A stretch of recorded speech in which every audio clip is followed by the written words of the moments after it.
Rich Tarani with TMC. Thanks for watching. We're at ITEXPO 2014 in Las Vegas. Alan Percy is with us. He is with Audiocodes. Alan, welcome to the show. Well, thanks for having me again. So your company is well known for making a suite of communications products. Really, some years back, 10 years ago, VoIP enablement was a strong area of growth for you, and now you've expanded into SBC and link enablement. You do a lot of different things. You see gateways, really, solid gateways. You've got some news, and I was hoping that you'd share with the audience. What is it that you've done? Yep. Yeah. So the big news for the year is that we launched a new product called OneBox 365, and that what that is an adjunct to Microsoft Office 365, and the idea being is as businesses are now moving more and more to the cloud for much of their business productivity applications, right? So obviously SharePoint and Exchange and those kinds of things. They're starting to look at, what do I do with my voice infrastructure? How do I leverage the cloud as part of voice? And Microsoft has put together an offering that gives an opportunity to dabble with voice with Office 365, but it takes some adjunct features and functions to be able to really give them the full feature suite of Microsoft Link. And so what we've done is put together an appliance we call OneBox 365. And this appliance is based on our Median 800 Media Gateway Session Border Controller platform that would go then in the customer site and provide all that link functionality with Office 365 so that they would have a full complement of conferencing, collaboration, instant messaging, presence, et cetera, on-prem with a nice, easy-to-administer appliance as opposed to a more complex server farm that typically has not been compatible with sort of a small business's business model and their IT infrastructure. So is there a target customer range that we should know about? Yeah, the initial offering is targeted towards about up to 200 seats of Microsoft Link, which is typical sort of SMB structure. For businesses that outgrow that, they certainly can rack and stack the systems. They can work together in pools. Oh, so it scales well then? Yep, exactly. It can work in a multi-unit environment where the systems work together. So maybe, for example, the sales and administration might be on one system, and maybe manufacturing and some other function within the company would be on a different system, and they share a common directory and message pool. Do you think someone watching who has a branch office architecture might benefit from this? Yeah, one of the other big benefits of this platform is it now significantly enhances the branch office sort of story.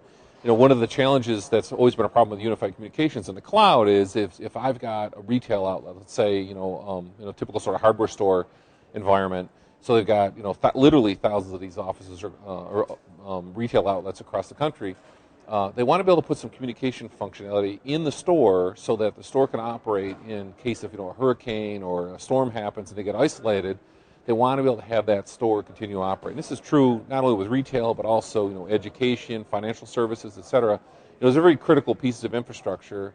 And we learned from the storms from 2 years ago that often the infrastructure between the facilities would get damaged, but generators would be able to keep the store open if they only had the communications. So the OneBox 365 makes a really good solution for these branch office environments because it brings all the functionality for voice and for collaboration into the customer prem so that store, or that retailer, or that school can stay open even if the wide area network is disrupted.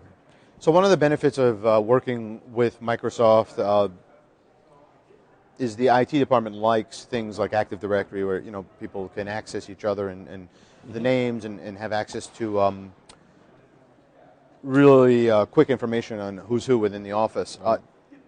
How does that work with this kind of architecture? Does Active Directory have to be on-prem, or is it in the cloud? Does it matter? Right. Well, one of the things we run into all the time is these hybrid environments where IT infrastructure, for example, might decide put their Active Directory on-prem. Or in other cases, they might decide to push it in the cloud. And there's many different architectures where pieces and parts, the Exchange might be in the cloud or might not be. Active Directory might be in the cloud or might not be. And so we've been able to build a solution that can integrate with all these different hybrid environments so that it can either, we can adapt to these sort of, these complex environments that come up in the real world. And that's a key piece of being able to deliver the solution is because people a lot of times are in a transition from a legacy on-prem environment over to the cloud. And as they make that move, it's not a light switch. They don't flip the switch one night and then all of a sudden everything's in the cloud, right? They're slowly moving pieces and parts to the cloud, and we need to be able to work in that environment. We've been able to accomplish that with this platform. So I am an Office 365 user. I don't use it as my primary. I use it on a tablet. I also will use Office 2013. So I kind of am a hybrid myself. Seems like a lot of people are looking at cloud solutions like Office 365. Question is, your product seems like a good fit. It seems like it's got a nice path to growth, just because you'll be tagging along with something that everyone wants, or a lot of people want. What else should we know? Are there any other things that we left out that someone who's on the fence doesn't know if they should buy this? Questions they might have. What should we know? Yeah, so one of the key things about the strategy and this offering is that there are the businesses that have existing or aging voice infrastructure. It might be an older key system, might be maybe an older IP PBX, and they're starting to look at moving to the cloud, right? For their, like as you said, for the rest of their services, their email and Exchange and directory services, et cetera. And what this does then is by delivering this platform and being compatible with that Office 365 environment, it gives them a smooth path to move off of those legacy platforms and go to a more integrated, unified communications environment.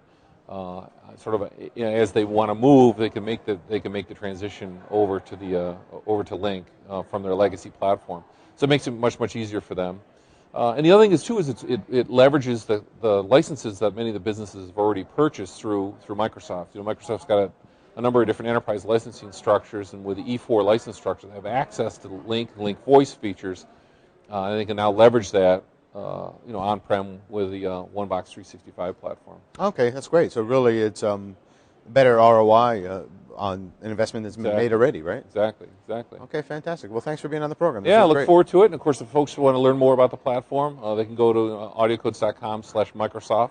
That's pretty much the landing page for all the different solutions we offer for the Microsoft environment, and including we're planning a roadshow for this October. Oh, when is that? It's October, so 2014. For the month of October, we've got 8 cities on the plan. We'll be doing all across the country, all the major sort of NFL type cities. And we're looking forward to having an opportunity to have people not only see it and hear and learn more about it, but also take some technical training and get a chance to actually work with it hands-on for our partners is what this particular roadshow is targeted for. So we're real excited about that. It sounds great. Yeah. Well, thanks for being here, and good luck. My pleasure.